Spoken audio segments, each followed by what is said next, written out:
जय श्री राम। प्रिय भक्तों, आज लाइव स्ट्रीम में एक दो कमेंट आए कि हमारे कमर में ट्यूमर है, उसको सांसों से कैसे ठीक करें। ट्यूमर चाहे शरीर के किसी भी अंग में है आपके, आप इस साधना से यानी कि प्राण शक्ति का प्रयोग किया जाएगा इस साधना में, और उससे आप अपनी किसी भी प्रकार की ट्यूमर मतलब एक तरह से कैंसर ही होता है। शरीर में कैंसर है, आपके कोई ब्लॉकेज है, शरीर में कहीं गांठ है, यहाँ तक कि समस्त रोग इस साधना से ठीक होंगे। लेकिन निरंतर करना पड़ेगा, कम से कम लगातार कम से कम 15-20 दिन करें, और अगर आपको आराम मिलता है तो इसे कंटिन्यू रखें, और इससे आराम अवश्य होगा। इसका कोई भी नुकसान नहीं है। हाँ, जो साधक दवाई लेते हैं वो अपनी दवाई साथ में लेते रहें, दवाई एकदम से नहीं छोड़ें, दवाई भी लेते रहें और ये साधना भी आप करते रहें तो आपको आराम पड़ जाएगा। आपके शरीर में जो प्राण शक्ति है, उस शक्ति से आप सब कुछ कर सकते हो, अपनी हर बीमारी का इलाज उस शक्ति से कर सकते हो। करना क्या है, देखिए, मान लो आपकी कमर में है ट्यूमर, या आपके सिर में है, या आपके और कहीं भी बॉडी पार्ट में है, तो आपको बैठ सकते हैं तो बैठ जाएं, बैठ नहीं सकते हैं तो बिल्कुल सीधा लेट जाएं। लेट करके आपको क्या करना है कि आपको अपनी श्वास गहरी लेनी है। ऐसे देखो, सांस ली लंबी गहरी और सांस को रोक देना है।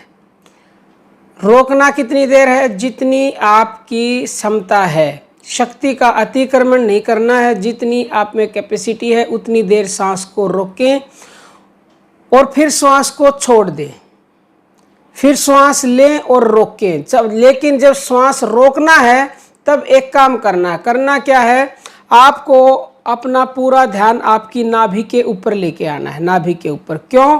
क्योंकि ये जो नाभि है ये हमारे शरीर का केंद्र से, यहीं से सारी नस नाड़ियाँ जाती हैं। तो आपके शरीर में जो ब्रेन ट्यूमर है वो भी, उसकी भी नस यहीं से गई हुई है, उसकी भी नस नाड़ियाँ यहीं से निकली हुई है। ब्रेन ट्यूमर है या भाई कहीं कमर में ट्यूमर है या कैंसर है या कोई गांठ है, वो यहीं से नस गई है और उसमें किसी रुकावट की वजह से वहाँ तक ब्लड सप्लाई नहीं हुई है, तो आपको वो क्लोट हो जाता है, वो ट्यूमर का रूप ले लेती है। तो आपको क्या करना है, श्वास ऊपर ली और श्वास को रोका और अपना मन जो है नाभि पे टिकाना, ध्यान नाभि पे लेके आना। किसी का ऐसे ध्यान नहीं जाता तो आप अपनी उंगली को नाभि पर रख ले, कमीज के ऊपर से भी रख सकते हैं और चाहे तो कमीज को हटाकर भी अपनी उंगली को रख ले, जिससे आपका ध्यान शीघ्र ही इस उंगली पर जाएगा।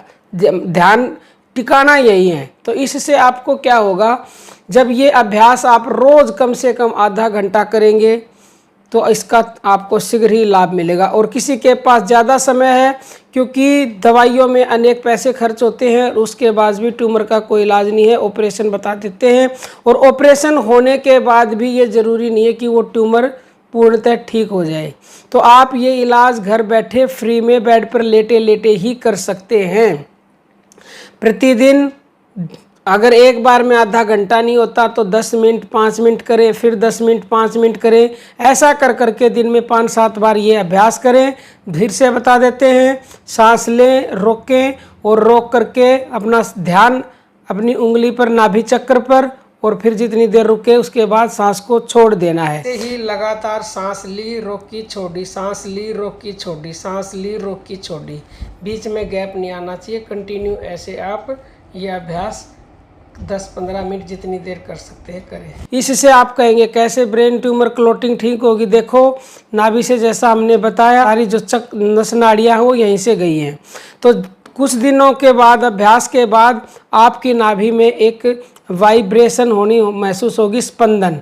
जब वो स्पंदन महसूस होनी शुरू होगी तो जो है ये आपकी समझ लीजिए कि शुरुआत होगी है वो ठीक होने की, क्योंकि वो फिर उससे आगे जाएगी, स्पंदन ठीक होगी वो जब नस नाड़ियों तक पहुंचेगा। तो जब आप प्राण शक्ति खींचते हो, रोकते हो, तो ये अंदर ही प्रेशर मारती है पूरी प्राण शक्ति और नाभि में शीघ्र स्पंदन होना शुरू होता है, और आपकी हर प्रकार की क्लोटिंग, हर प्रकार की बीमारी, कैंसर और ट्यूमर, सब कुछ को ये शीघ्र ही ठीक कर देती है, लेकिन निरंतर करना है। जब तक आपको आराम ना मिले निरंतर करते रहें। और किसी को कोई भी बीमारी नहीं है तो भी ये अभ्यास आप कर सकते हैं। इससे आपको कोई भी बीमारी होगी नहीं भविष्य में, क्योंकि प्राण शक्ति से आप अपनी हर बीमारी को ठीक कर सकते हो। बीमारी आने का इंतज़ार ना करें, पहले ही आप ये अभ्यास करेंगे तो आप बीमारियों से सदैव दूर रहेंगे।